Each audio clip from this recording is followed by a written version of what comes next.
Мы всегда предпочитали и сейчас готовы решать все спорные вопросы мирными средствами. Но мы готовы также и к любому развитию событий. Если в этом кто-то еще сомневается, то напрасно. Ответ всегда будет. So I can confirm that Russia did launch an experimental intermediate-range ballistic missile. This IRBM was based on Russia's RS-26 Rubezh intercontinental ballistic missile model. In terms of notifications to the United States was pre-notified briefly before the launch through nuclear risk reduction channels. For more, I'd refer you to state on that. This is my video update on this Thursday evening, November the 21st, coming to you from Budapest, Hungary. It is freezing cold out here on this balcony, but I wanted to get another video in for the day because we have some interesting developments. In my video from this morning, midday morning, when I was at the border, the Hungarian border with Serbia, I talked about the ICBM missile. At least that is what everyone was saying. This was an ICBM missile that the Russian military launched into Dnipropetrovsk. And I was talking about that ICBM missile launch and how Russia was establishing deterrence by launching that missile. And as the day progressed, we got reports from Reuters, from ABC News, from CNN, that various U.S. officials were telling these news outlets that this was not an ICBM missile that Russia had launched. And as the day further progressed, we had Putin speak. I said the other day that he has been very silent. Well, he is silent no more. And Putin, he has now introduced the world to the latest Russian medium-range ballistic missile called the Oreshnik. Putin said that this was a live test of the Oreshnik missile, a successful test. It hit the target in Dnipropetrovsk, and Putin did indeed confirm that this launch, this live test, was in response to the US and UK missiles that have been launched in pre-2014 Russian territory, and that Russia was establishing deterrence. And Putin said that Russia is ready to talk. That's what he said. Russia is ready to talk, but stop pushing us, because we've got weapons. We've got weapons that you have not even seen in action. That was pretty much Putin's message. So, an interesting development for today. The Oreshnik medium-range ballistic missile. I believe I read that this missile has a range between, I want to say, 3,000 to 5,000 kilometers. Maybe I'm wrong about that. I'm not quite sure the exact range. I think I read 3,000 to 5,000. I always get confused between kilometers and miles, but I think it's 3,000 to 5,000 kilometers. But anyway, that's the Oreshnik. So Putin has broken his silence, and I believe he is issuing his final warning to the collective West. That's how I saw his speech. This is the final warning. You see what we can do. You see the weapons that we possess and the damage that they can do. Stop pushing. Stop pushing Russia. Stop with these attacks into pre-2014 Russian territory. Will the Biden White House listen? Will Bidenopolis, Jake Sullivan, Blinken, the neocons, will they listen to Putin? The Pentagon, I believe, will listen. And I believe the Pentagon will tell Biden to stop. But will the other guys listen? I don't think so. I really don't think so. We will see. Time will tell. If I had to take a guess, I would say that more attack rooms and more storm shadows will be launched into pre-2014 Russian territory, but I hope I'm wrong. I really hope I am wrong. And we can start to de-escalate things because it's getting very, very, very dangerous. So we have the other big news, which is the ICC arrest warrant for Bibi Netanyahu.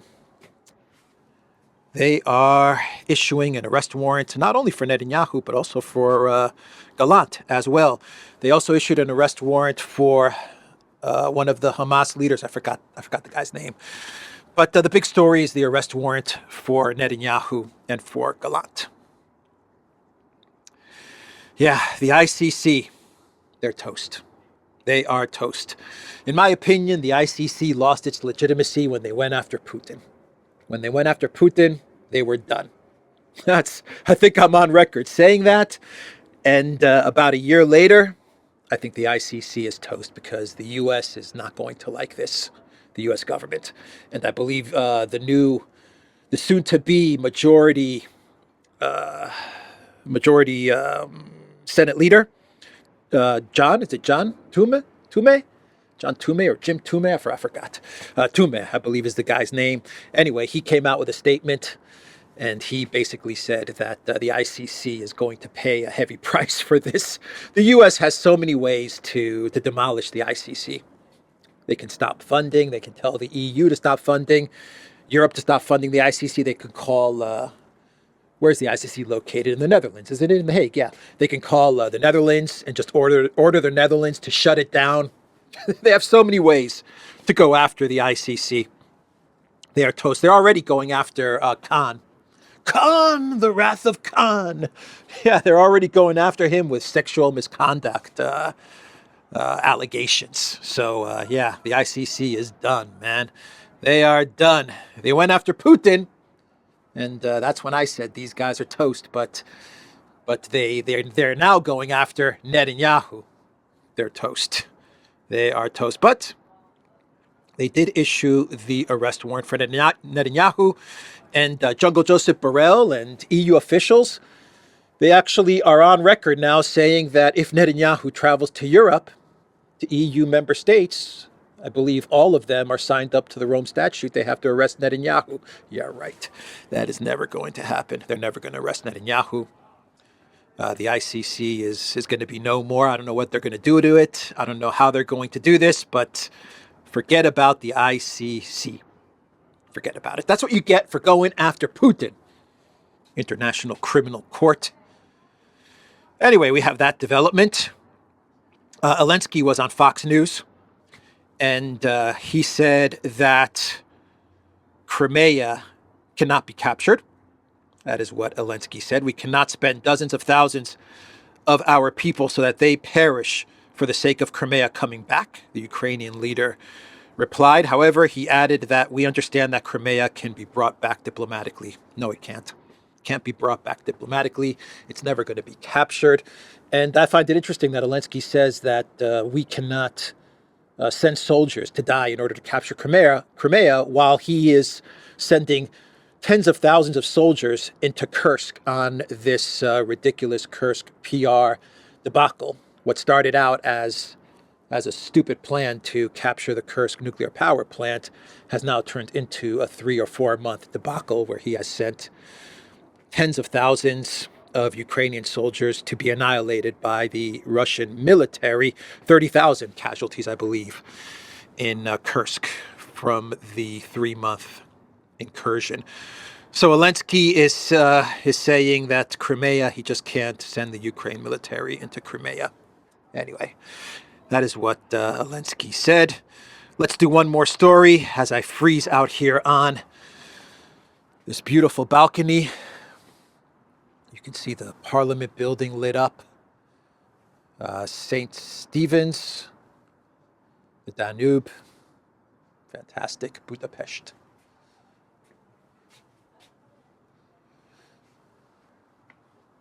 I believe this is Orban's place right here. Yeah, that's his office. And this is couple of restaurants downstairs. All right. Dogecoin Dogecoin, not Dogecoin, the DOGE that's going to get efficiency back into the U.S. government, headed up by Ramaswamy and Musk.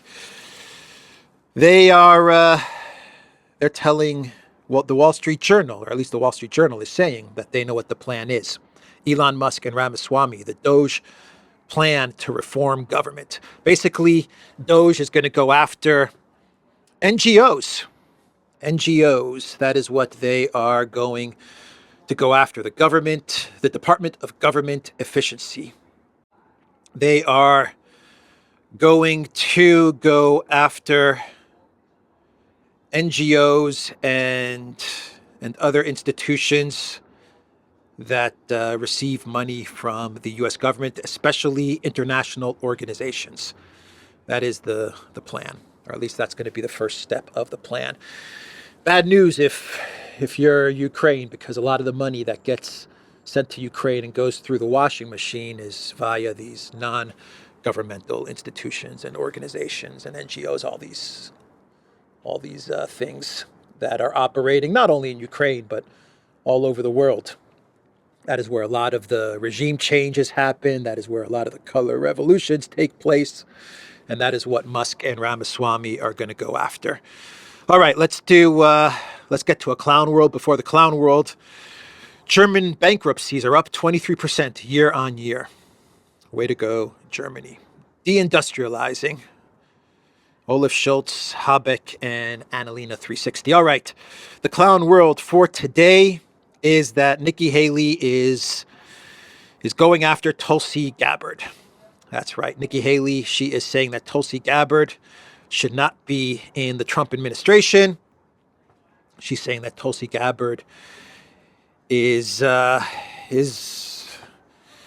aligned with Russia and China, I believe she said. She blamed NATO for the attack on Ukraine, and the Russians and the Chinese echoed her talking points and her interviews on Russian and Chinese TV. That is what Haley said.